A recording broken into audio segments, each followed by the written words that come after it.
Hello, everybody, and welcome. If you like this channel, please like and subscribe. There's a notifications bell down at the corner, and if you hit that, you'll get notified as to when I'm going live. Okay, so today I'm going to talk about dealing with the frustrations. Um, I was so glad that hi, Avery, that Saturday was an amazing birthday party because this week has just rocked me. Like I got punched in the gut. It rocked me. Hi, Tony.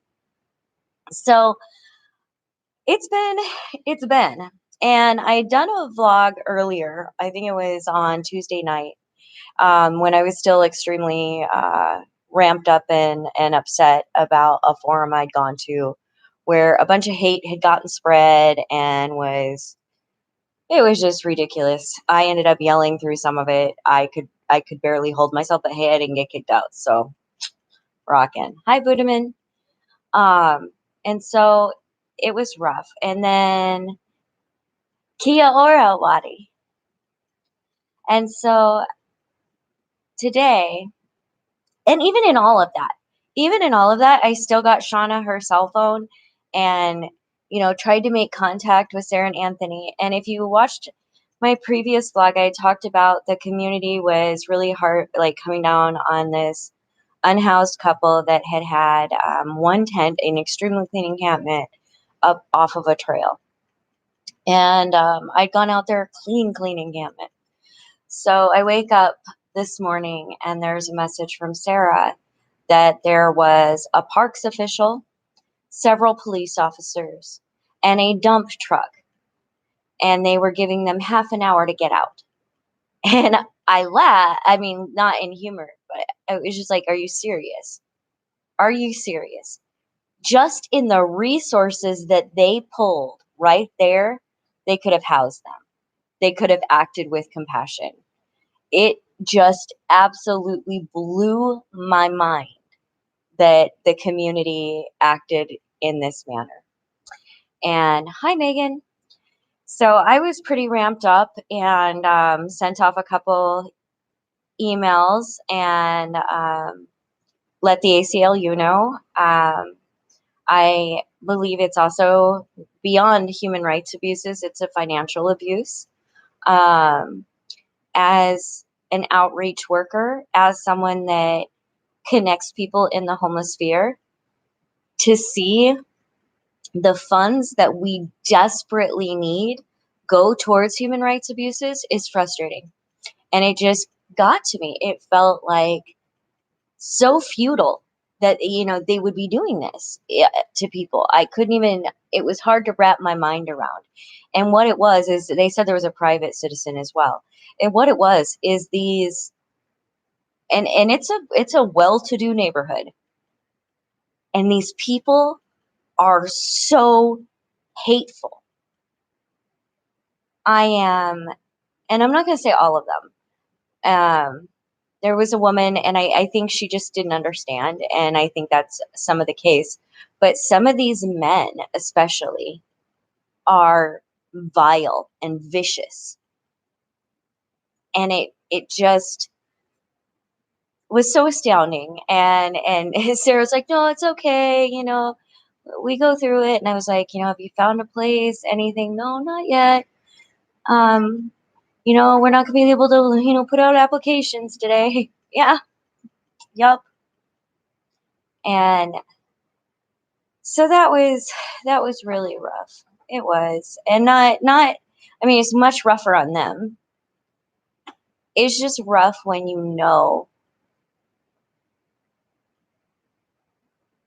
the way it's handled can cost lives. Um, Thank you, Avery. And so it was very frustrating, and I just felt this sense of futility when you have people, especially SPD, they should know by now the cost effectiveness of their service, and they shouldn't be bullied. They shouldn't be bullied into human rights violations, especially by and these are, I'm going to say, wealthy people. And I don't care. I don't care how wealthy you are. You shouldn't be able to boss around a police department, and especially harass and pick on people, because that's what it was. So I'm very frustrated at that, extremely frustrated. And then fentanyl testing strips arrive just in time for Sunday, just in time to save lives. So the thing is even on the town hall on Wednesday, I agree with you, Bria Rose. They really do. It's really a strange dynamic. And the reason is because they talk about the unhoused, like they talk about people without homes as animals. Even going so far as to, I would be terrified to let those people have a pet. I'll be honest with you. The way they want to treat people as animals, and then the things they think of to treat animal, it's frightening. So yeah, it's awful. Thank you, Bill, and I appreciate you sending those testing strips. You made the other Amanda tear up. They're life saving. And one of the things that, when I talk about the frustrations and I talk about the futility, is, even going to the educational town halls. Like, I went to a town hall on Wednesday, and we were discussing some of the youth care, and they do an amazing job. But in reality, so many people fall through the through the cracks because of, number one, you know, staff that is not necessarily trained to handle um, the mental and emotional trauma that a person is exposed to. There is a level of education that goes into social work services, and there's just not that access. And it's disheartening.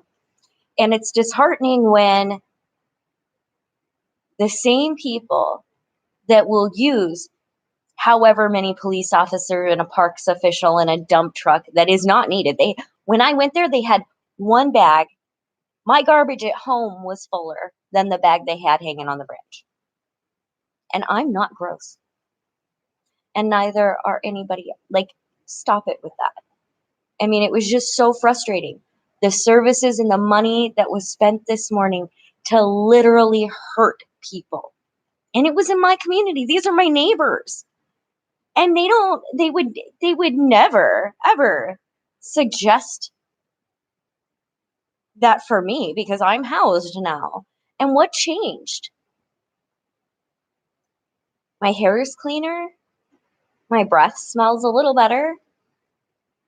Dress different. I don't get it. And I don't get how people can, I don't, you know what? They don't even care about people. Fine. Don't care about people. Be you, do you. But it affects you if you want to care about money. It affects them financially to do it this way. They just threw away money and a chance to make a difference in somebody's life and help them get ahead and make a difference in the community and society. It was, I am furious. I'm furious about it. And I'm going to fight against it. Um, Bill, folks like that should spend a month in the shoes of the homeless for understanding that. The thing is I never really, maybe it's because I was a subclass human, like, growing up. Like, I was homeless as a child at times. Go street on the well, I have discussed that with my therapist and others, and we've decided that I get to be an adult. And emails and professional behavior are the way to handle these things. Um, but yes, there was definitely that little trigger of a street kind of mentality of, all right, I'll drag you out there to spend a couple weeks under a bridge. Oh, no, no, no, you don't get your memory foam mattress bad, honey. Leave your purse at home and the cell phone. Hey, it's an adventure. Having trouble breathing? That's that bridge dust. It does that. you know, um, yeah, yes, yes. Um, it's, but see, here's the thing. And when I think that and I wish that, I have to stop myself because even in hate mail and things that I get, because yes, I do get hate mail. But usually it says, I wish that oh, and by the way, I am so recommending filters. It takes it down. Now I don't get near anything. Everything's, I would say, 99.99% positive and wonderful and uplifting, and it helps keep me going and doing what I'm doing. So thank you. But I have noticed when people are hateful, they tend to wish the thing that they're scared of on someone else. Like I've been told, because I believe in human rights and I don't believe in locking people in cages, especially. No, I just don't believe in locking people in concentration camps. It's the thing. I don't believe in it, and I think it's horrible. And I think people that do it should be prosecuted under international law. That's what I believe. Thank you, Avery. And so, with that being said, to wish bad things on them, to wish them on the street, goes against what I want for anyone. And I want everyone, every being to have a safe and stable place. And it's very difficult because believe me, in my heart, I want to be like, I hope you end up homeless and I hope you do this and I hope, but I don't hope. I don't want to see one more person have to go through that. I really don't. I want everyone to know what it's like to be safe, to be safe for a while, heal, to have somewhere stable, to have somewhere that's home. It doesn't have to be glamorous. Basic human rights, basic sustenance. Hi, Brenda. So it's very difficult because, yeah, I would love, there were times in my life where, yeah, I would definitely wish those things, but I don't. Um, what I do wish is that even with them not going through the experience, that they can find a way to either understand on a humanitarian level, a financial level, a public health level. I could go on and on and on. Any kind of level.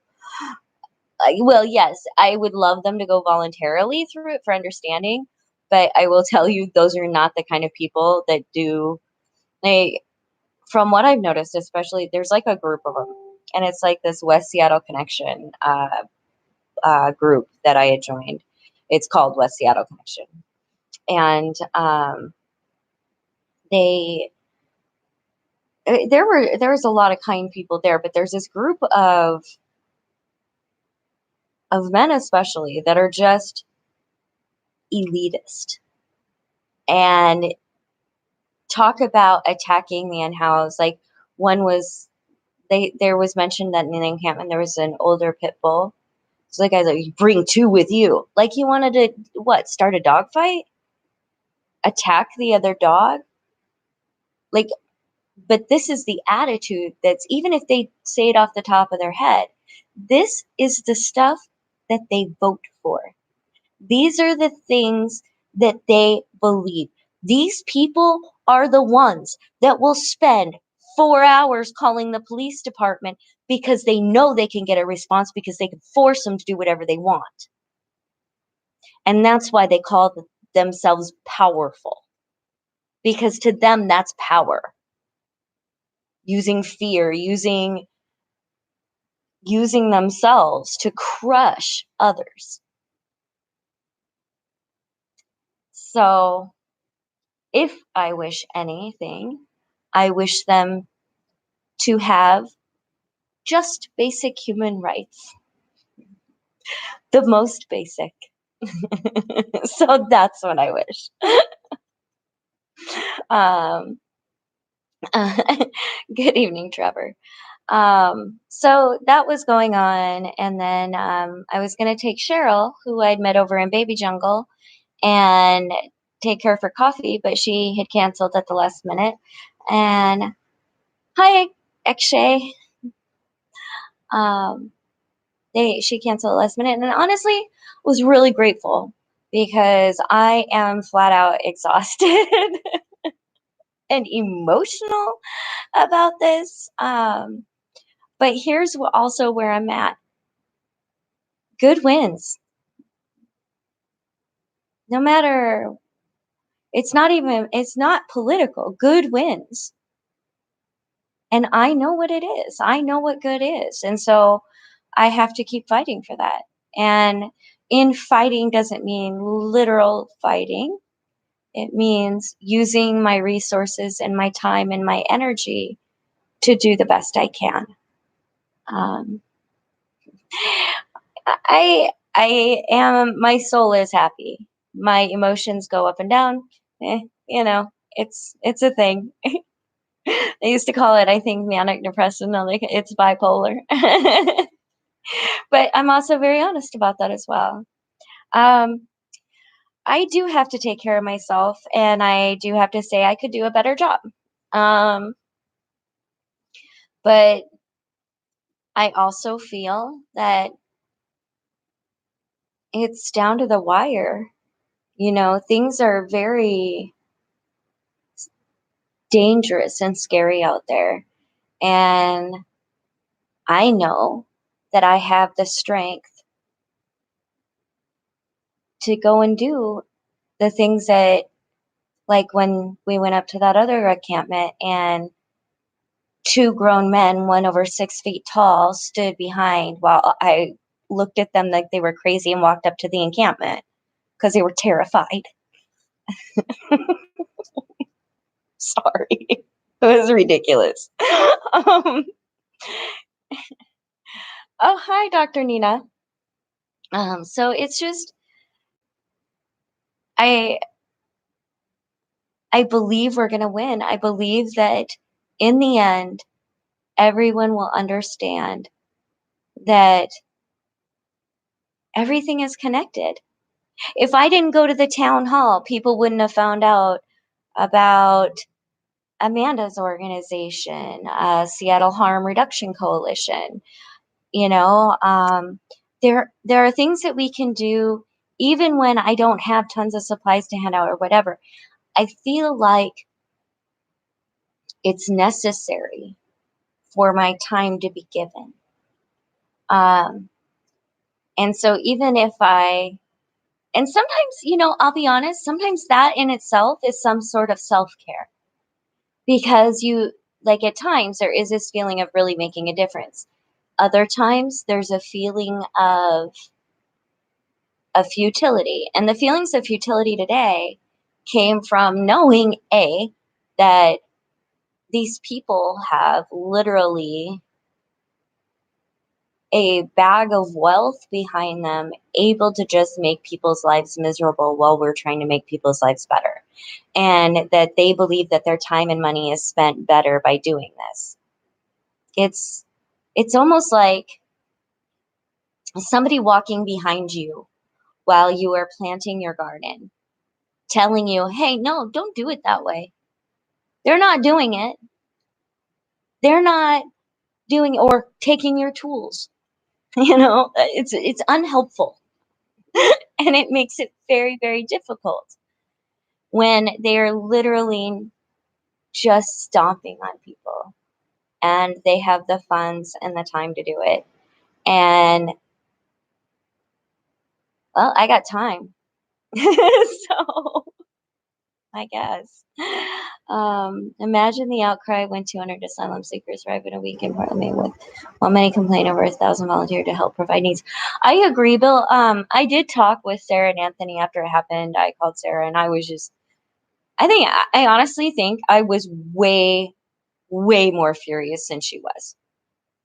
She handled it with grace and dignity. I was absolutely infuriated. um, And I think that it's right what she said. She said that out of the for every one ridiculously hateful person, there were 10 kind people. And I think that that's exactly what it is that's how we overcome those frustrations. That's how we overcome that futility is by knowing that in the end it makes a difference. That in the end, they can fight it however they want, but kindness spreads and you don't have to back it with funding. And compassion will double, triple, quadruple upon itself in no time at all. Um, Thank you. I appreciate that, Akshay. Thank you, random guy. Every Friday through Monday, I make meals for the homeless. Nobody can pay me $1 million. And it makes me feel better to see them happy. Number one, I want to thank you for that. And it is so appreciated. And I agree with you that and Bill does an amazing amount of outreach. Bill, I am an advocate for Homeless Alliance for All. It's a Facebook group. If he'll post the information underneath. But what I wanted to say was food and healthy food is such a big deal. And it does give a sense of well being and a sense of comfort to be able to comfort someone else, to be able to forget about, maybe not forget, but set aside everything except for the absolute necessary and reach out through the fear, reach out through the judgment, reach out through all of it and grab someone's hand and help. It takes a lot, but it makes everything better. Imagine all that was overcome by just reaching out. How many barriers were overcome? So that's what I have to say on that. But I do have to say that there is also, in outreach work and any kind of work, when you're dealing with a population that's as vulnerable, it you deal with a lot of symptoms that go along with that of vulnerability. And it can weigh on your soul a little. And that's where it's important to use another type of self-care other than service. You have to service yourself every so often. It's really important. Um, so this week was great. I got people oatmeal, got new boots, and oh gosh, I want to thank you so much for that, Bill. Those boots make a huge difference. They are just so supportive. They really are. They're wonderful. And everybody, thank you. If you want, you can support me in my mission. In the descriptions, pretty much always, I put a PayPal link there, and that goes to me, and then I distribute as necessary. That also goes to some of my costs, such as transit. And then there's also a wish list, and that can be broken down pick, choose, whatever, and send something so I can pass it along. There are also personal items on there, but you can definitely tell the difference. Um, and what I always say too, friendly messages. Send a hello, friendly message. I may not, like, I want to tell you, I'll just love it. I may not always respond because my mind spins sometimes, and all I can really do is the like, but I read it and I pay attention, and it matters to me, and you matter to me. And I just want to let you know that through all of the futility that it feels like sometimes, and through all of the frustrations, I haven't met anything yet that can make me quit. So there's that. Do I have an Instagram? I do have an Instagram. My Instagram is Manda J Richer, and that's spelled MandaJRicher.